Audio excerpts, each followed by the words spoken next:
Don't give up on family engagement in early childhood education. Whether you are a child care center, a home-based setting, faith-based or community-wide preschool program, or a public or private school, it can be discouraging when families don't attend engagement activities, especially when you have put in so much work and heart into the planning. I'm going to share 3 ways today to ensure that families attend your next family engagement event. Hello, I'm Sharon Jackson, and I have had the pure luxury of getting paid for what I love to do for 50 years. From a bachelor's degree in education with a kindergarten endorsement all the way many years ago, all the way through to my recently completed PhD in early childhood education in my 60s. It has been my joy to work in for-profit early childhood settings, in home-based settings, in Montessori, in faith-based, in military, in public school settings as well. All kinds of places, mostly because of our military career, but it's just been a joy to always be able to find just the right place to share time with children and families and the people who love them.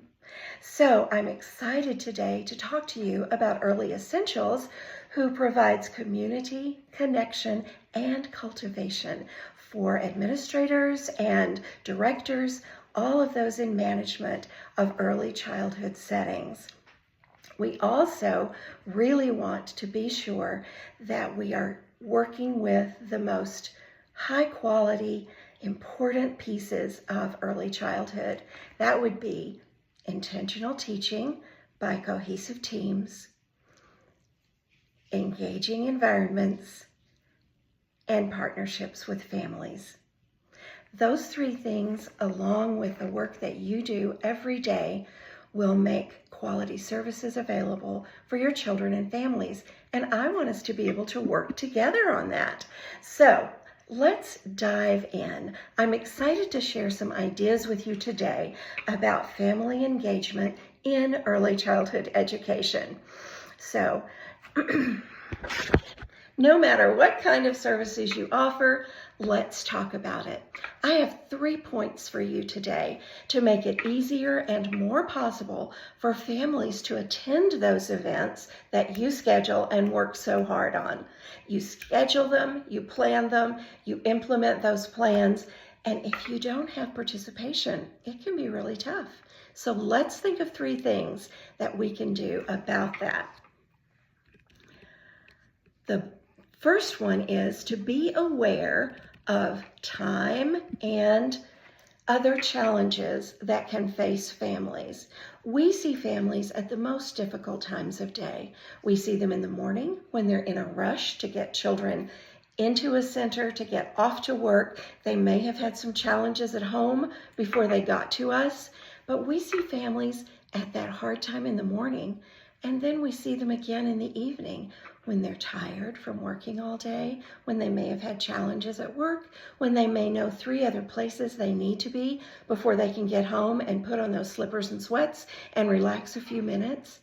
We see families at times that are hard to get their attention.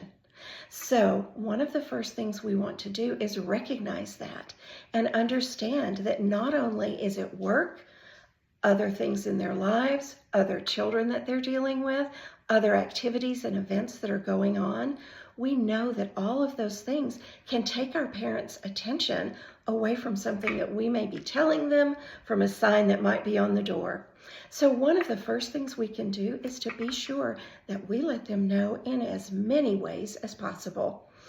A sign on the door is not a bad idea.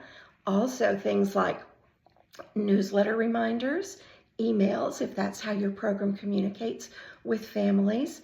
Even on the day or maybe the day before, a little band on the child's wrist that says, remember, book fair tonight, or remember, pumpkin day this Saturday, so that they have that quick memory.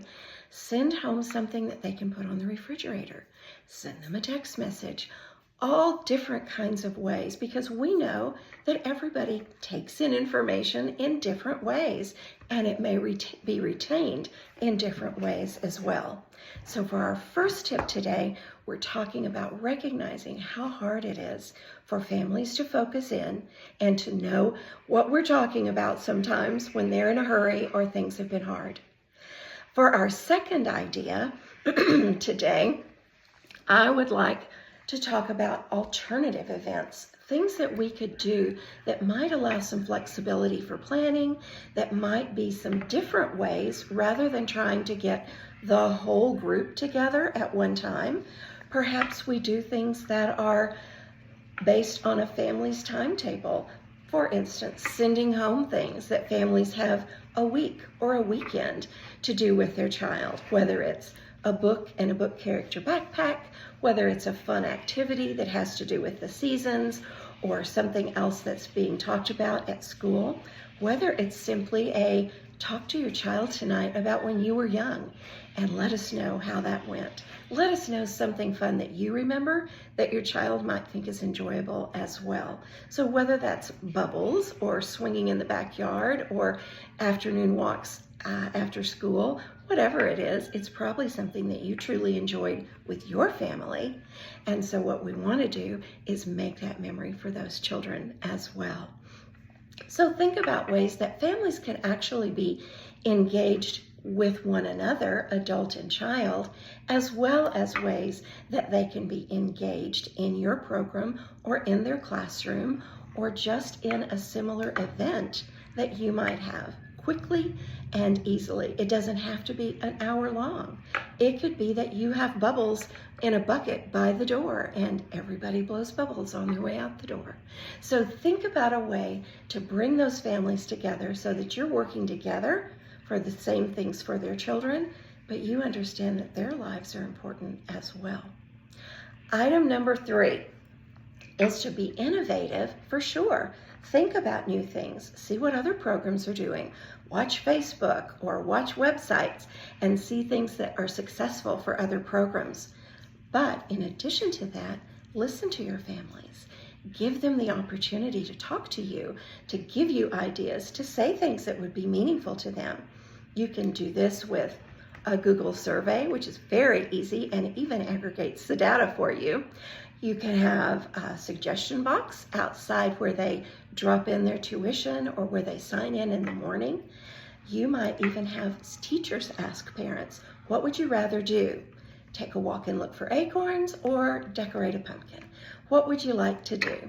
So these are all ideas for fall, but there are similar ideas for every season and every month of the year so that you can really listen to see what do families want to do and what would they enjoy doing at home or at the center with their children.